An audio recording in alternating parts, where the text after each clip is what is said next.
Dostlar, bizler Nöküstemiz.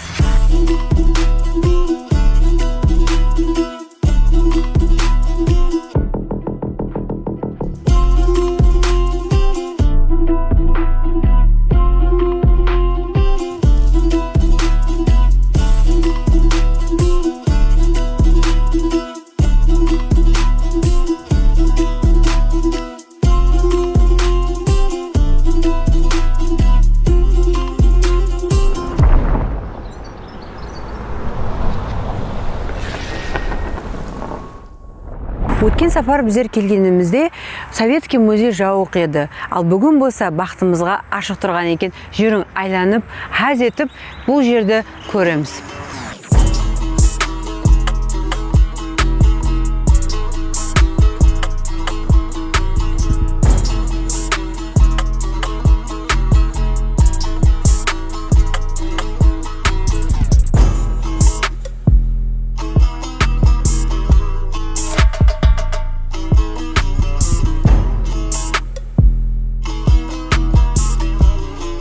Достар, қыста біздер келгенде Советский музейдің ішіне кіре алмай кетіп едік. Ани қазір болса біздер наконец-то кірдік. Жүрің, қазір мен сіздерге Советский хақында ең важный информацияларды айтып беремін.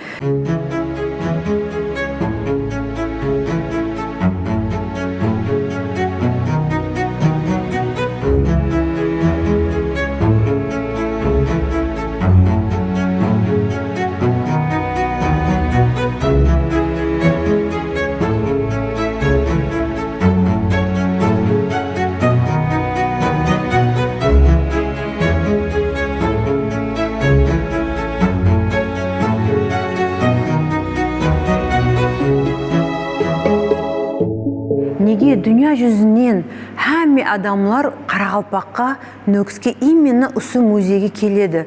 Сіз ойланып көрдіңіз ба? Себебі Советский музей негізі өзінің именно орыс авангард художниклардың картиналары менен жүдә белгілі болады. Әмме авангард картиналар деп айтады. Бірақ сіздер өздеріңіз ойланып көрдіңіз ба? Авангард картиналар деген өзі не екенін жүрмін сіздерге түсіндіріп беремін. Негізі авангард сөзі француз тілінен шыққан.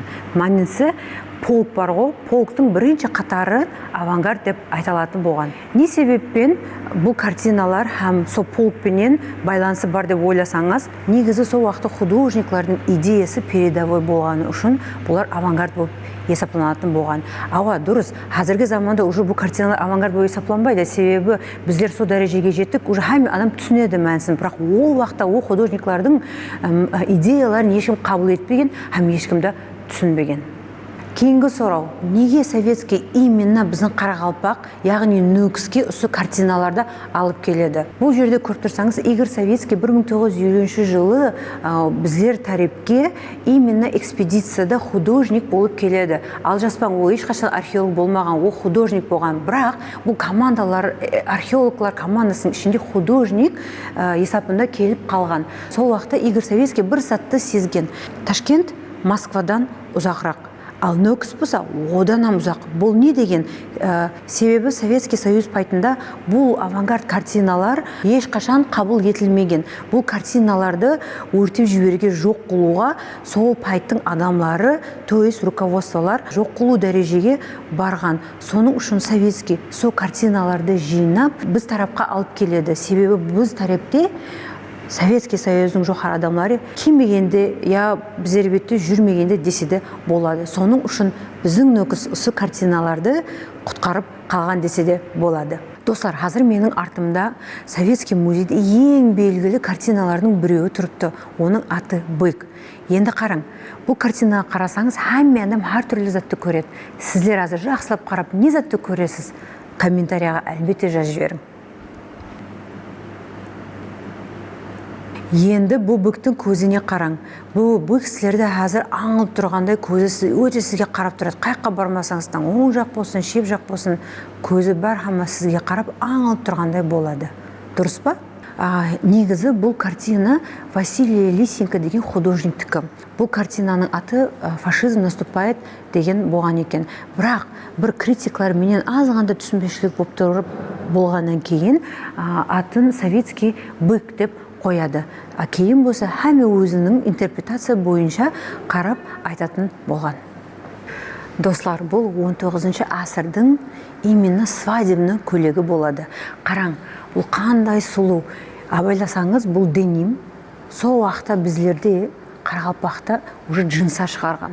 Ал узорларын болсаңыз, өзінің тарихы бар. Себебі о заманда ата-бабаларымыз именно сол узордың себебінен бұл келіншектің үйі неменен шұғыланғанын білсе болатын болған. Бұл әр узорда ата-бабаларымыздың сыры болған. Қандай ажайып. Бізе оны ұмытпауымыз керек. Ол заманда біздерім ата-бабаларымыз өз қызларын 6-7 жастан басылап тігу шеберлегені үйрететін болған. Сенесіз бе, бұл көйлек қараң, детально қарасаң, сондай идеально тоқылған, тігілген. Бұны қызлар өзінің тойына өздері тоқитын болған. Ажайып. Менде вообще ажайып.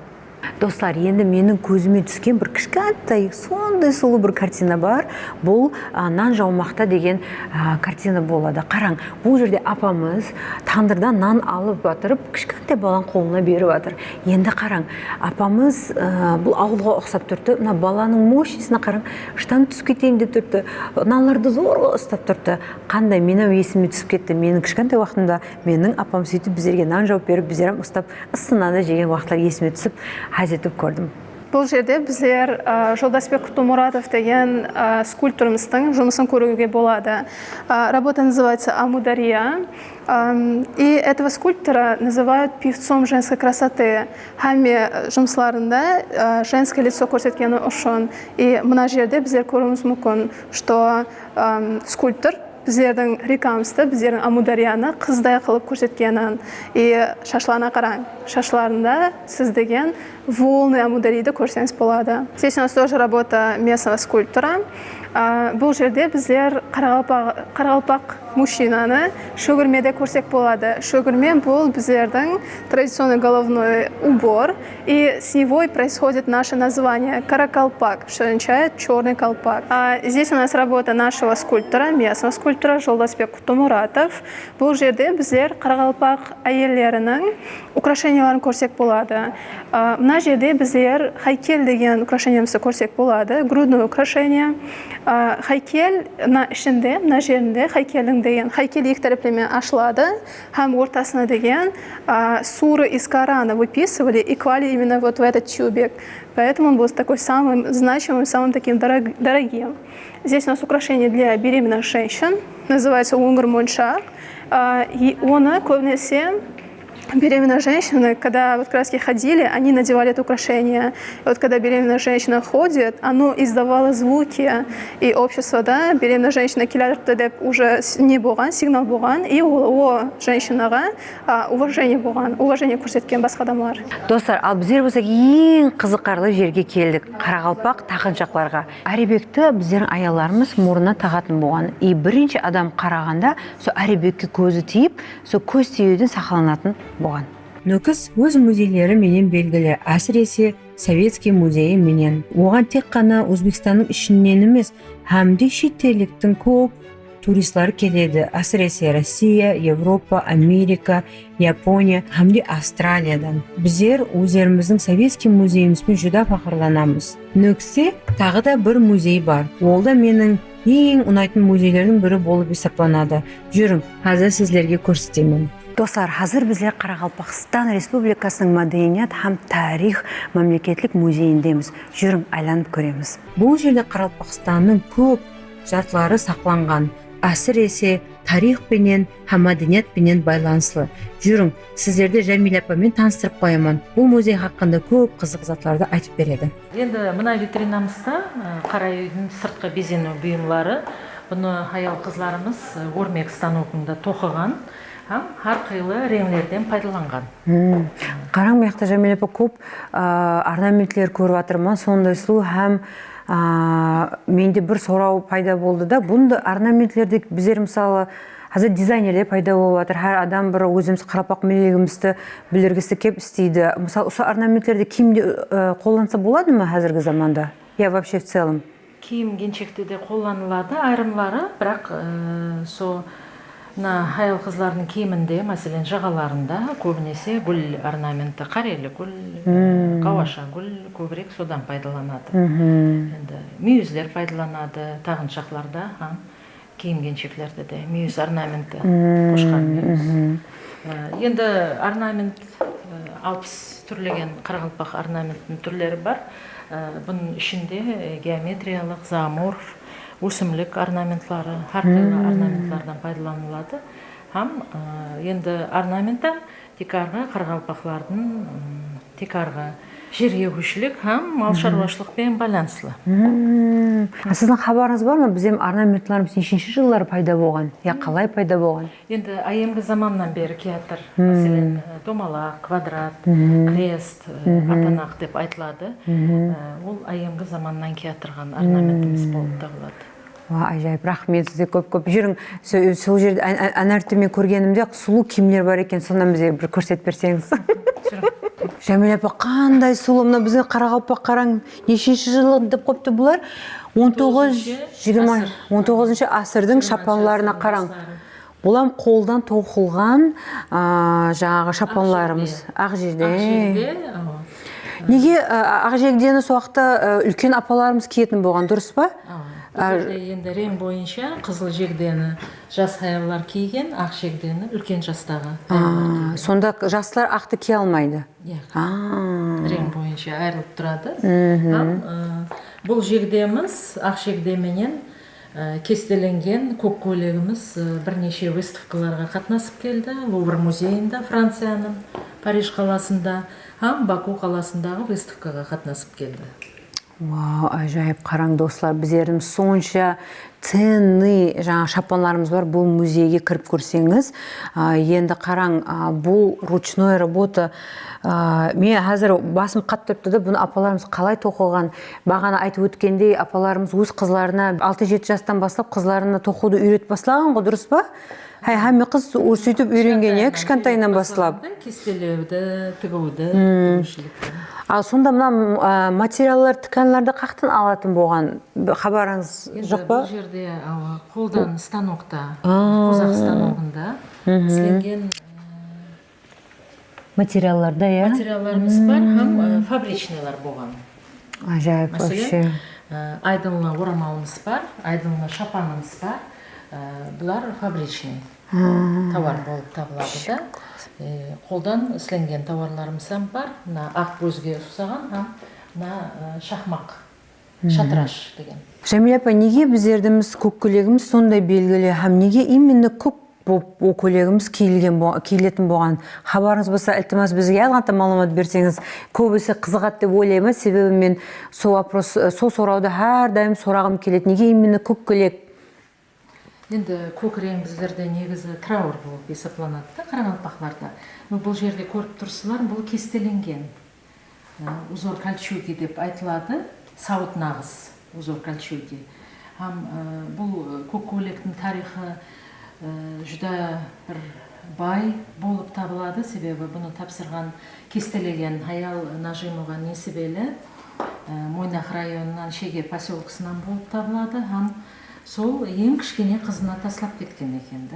Бұл көйлекті 14 жасынан кестелеп басылған, 5 жыл давамында 19-ға шыққанда тамамлаған. Ең кішкене қызы киген бұны тойда, сол ауылда келіншектер сол алып киіп тұрғанда. Жәмил апа, рахмет, это ценная информация. Кейінен бұл қызы қатты со кестелеуге, тігуге қызығушылығын көрген әкесі со өзінің сиырын сатады екенді, осы сабақты сатып алу үшін қызынан әртүрлі реңлі. Енді біздерде саудагерлер өткен уақытлары сол уақытты сатып алады екенді, өзінің бір сиырын сатып. Енді бұл көйлектің тарихы жүда қызықлы. Бұл көйлекті көп уақыттан бері қызы тапсырғысы келмей сақлап қойған, анасынан салға, естелік деп. Бұл көйлекті музейға тапсырудың себепшісі Қарақалпақстанда белгілі шайыр Адембай Тажымұратов, Айдынлы Қосықтың авторы. сол себепші болған һәм сол ананың сол мына іслеген өнерін, кестелеген көйлегін халық көрсін деп сол себепші болған тапсыруға. Бұл көйлекті сол наурыз күні 21 март күні 1993 жылы қызы келіп тапсырады. Музейге. Өмір ұзақ болсын. Бізде сол енді сол себеппенен біздер қазір сол көйлекті көріп, тарихын естіп, жүда азғантай не қылды, трогательный момент, жүда қызықлы. Себебі мен өзіміздің мәдениетіміз осы киімдер хақында көп зат білмеген екенмен, мен ойлаймын, сіздерім қазір көп зат білдіңіз. Әне достар, әлбетте бұл музейге өтіп, көп заттарды қарап оқың. Себебі өзіміздің мәдениетімізді білу шарт деп ойлаймын.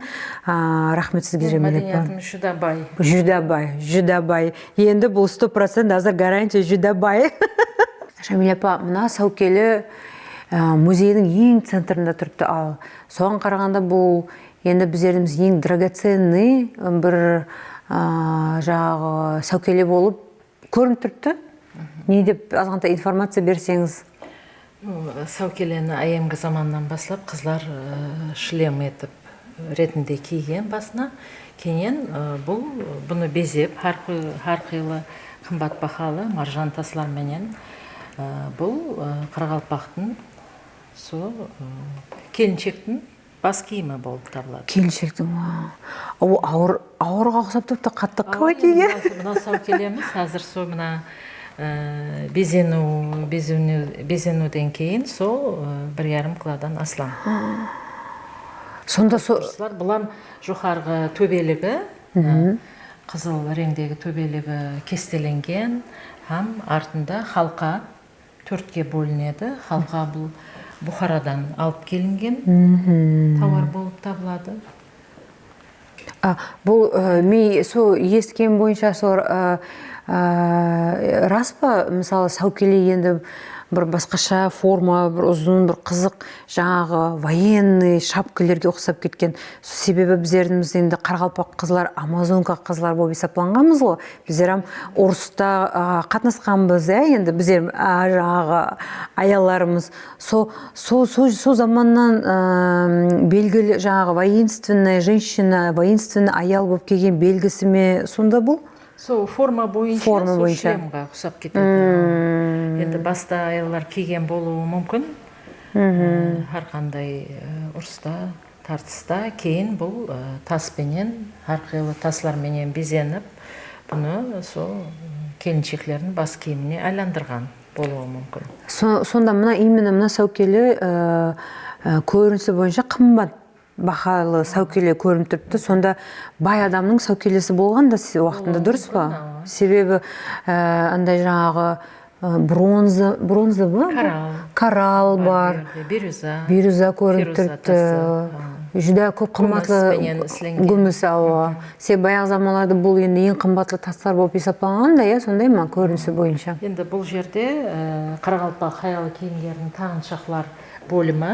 Бұл жерде енді көріп отырсыз, айемгі заманнан бері har бір ауылда өзінің зергері болған. Осындай безену бұйымларды іслеген. Хайкел, шар түйме, түйме это брош. Түйменің әр түрлері бар. Жалпақ түйме, айры түйме, айшық, гүл шалғыш. Мысалы, мына хайкеллер һәм мына брошкалар әр түрлі. Бұл бір затты білдіреді ма, я бұған қарап о заманда адамдар бір затты түсінетін болған ба? Енді хайкелде де көріп тұрсыз, бұл жерде мүйіз, қой, мүйіз, рога пайдаланған сондай орнаменттан. Кейін хайкелде сердолик тасы пайдаланған. Сердолик, сердолик, яшма, бирюза, фируза тасы. Жүда сұлу. Енді кішкене формадағы хайкелді қызлар таққан дейді. Үлкенлеу түрін тұрмысқа шыққан жаслар, хаяллар таққан деп айтады. Бұл жерде сердолик тасынан ісленген хайкелдер. Вообще сұлу. Енді ортадағы крышечка ашылады. Бұл жерде көріп тұрғаныңыздай, міне ортасы бос. ол жерге аялар енді har қандай араб тілінде жазылған дуашықлар, дуаларды ішіне салып қойған. Вау. Художник Кауындер Бердімұратовтың «Қызы ұзату» картинасы. Художник Кауындер Бердімұратов өз жазған картиналарында қарақалпақлардың тұрмысын, күнделікті өмірін, дәстүр һәм үрп-әдетлерін өз картинасында кең сәулелендіреді. Достар, негізі бұл музей менің ең жақсы көретін музейім. Не себеппенен? Бұл жерде көп қарақалпақлардың өмірі қалай жасаған, не болып жатыр. Қарақалпақларға тиесілі көп картиналар бар. Мысал үшін, маған ең ұнайтын, қараң, мына картинада. Біздер қазір барған советский музейді көп зат көрдік, дұрыс па? Бұл жерде де қараң, мына советскийдің суреті. Бұл жерде советский біздердің ескі сәукелені реставрация қылып жатқан картинасы бар. Бұл жерде қарасаңыз, әр жерде бұл айланып, біздердің тақаншақлардың ескі қалған, бар затларды жинап реставрация қылып музейіне алып қояды. Ал достар, әмеңіз білесіздер, бұл қараң картинада біздердің Аймхан Шамуратова апамыз болады. Бұл апамыз біздеріміз қарақалпақ мәдениетімізге көп іс қылған, заслуженный артист белгісін алған. Аймхан Шамуратова апамыз көп миллилігімізді сақлап қалып, қазір оның шаңғарағы, ақыл қызлары Қарақалпақстанның миллилігін туризмін рауажлануын алып барып жатыр. Соның үшін апамызға рахмет. Жәмил апа, мен жаңағы Ассуари хақында тарихты жүдә жақсы көремін. Илтимас біздердің подписчикларымыз ұшында айтып берсеңіз, себебі бұл тарихта әмін білу керек деп ойлаймын. Бұл не зат өзі Ассуари деген? Енді Ассуарida айемгі дініміз бар, Зардушты талиматы, зарастризм бойынша адамлардың жерлеген сүйеклерін салған бұл жерде. Енді сүйеклер салмастан алдын адамларды қаладан тысқары бейіклікке апарып қойған. Енді біздерде шылпақ болған, қаратау болған. Сол уақытта күтіп отырғанда, біраз күннен кейін, сүйеклер қалғаннан кейін, олар күнге кептіріліп, оларды Ассуариға салып қойған. Себебі зарастризм бойынша адамларды жерге көмуге болмайды, жағуға болмайды. Сол үшін Ассуарida. Енді бұл Ассуарida қарап тұрсаңыз, айемгі хорезм жазуы бар. Арами алфавитына текарланған. Именно осы Ассуаримызда бар да, сол жазу. Жақыннан көрсетсен болады. Сонда бұл сүйеклерді сақлап, үйіне сақлайтын болған ба, я көмбедің болған ба? Арнаулы ханалар болған, сол Ассуарилар сақланған. Бірде арнаулы ханаларда сақланған, Дивалда өзі бір мынандай отверстиялар болған, сол жерге салып қойған. Сонда мына Ассуарияның сыртына адамлардың атын несін жазатын болған ба? Қалай білетін болған? Емес, енді көріп тұрсыздар, мына крышкасында, қақпақларында сол мастердің әр қилы бір знаклары болған. Қара. Мастері. Қанды қызыққа. Бұлар әр қилы материаллардан сленген, алебастер, тас, глай. Қанды қызық. Әмде бұл жерде бұл Ассуари 6-шы һәм 8-ші асырлерді Ассуарisi болған. Ерте асыр. Вай, ажайып. Ар жақта 13-ші, 14-ші асырге тиесілі. Енді формасы бойынша домалақ формадан ұзыншақтан кейін крышкасынан түрі өзгеше, анаған қараған. Әр адам сонда өзгеше істейтін болған Ассуариларда? Өзі бір мастерлар болған. Әр заманда өзінің Ассуарінің өзінің дизайны болған, деп айтса болады. Әр мастер өзінің логотипін, өзінің знакларын. Енді мына Ассуари, мәселен, қойқырылған қаладан табылған Ассуари, қойқырылған қала, бұл біздің эрамызға шекем, 4-ші асырге шекем. Айемгі қала, антик дәуірдегі қала болып табылады. Бұл Ассуари өзгеше, бұл шатер формасындағы Ассуари көріп тұрғаныңыздай. Қандай қызық Ассуари. Олымы басқаша екен бұл. Өзгеше басқаша Ассуарилар. Достар, қазір біздер Аққұс комплексінде жайласқан дүнияда ең үлкен қарүйінің ішіндеміз. Бұл қарүй 2024 жылы құрылған. Бұл қарүй дүнияда ең үлкен қарүй сыпатында рекорд Гиннестің кітабына кірітілген. Бұл қарүйдің биіктігі 22 метр, ал диаметр болса 40 метрден сәл көбірек. Бұл жерде көріп тұрғаныңыздай ең үлкен люстраға қараң. Бұл жерде 1200 лампочка бар. Қарай кірсеңіз, ішіндегі нағызлар, әмесі қарақалпақша нағызлар. Бұндай үлкен қарың ішінде көрсеңіз, өзгеше басқаша болар екен. Жүда сұлу, жүда впечатляющий, маған қатты ұнады. Достар, Қарақалпақстандағы саяхатымыз енді басланды. Кейінгі санымызда болса, Қарақалпақтың тойлары қандай өтетін сіздерге көрсетіп шығамын. Әлбетте кейінгі санымызды күтіп қалың, біздер менен тойымызды тамаша еттің. Рахмет!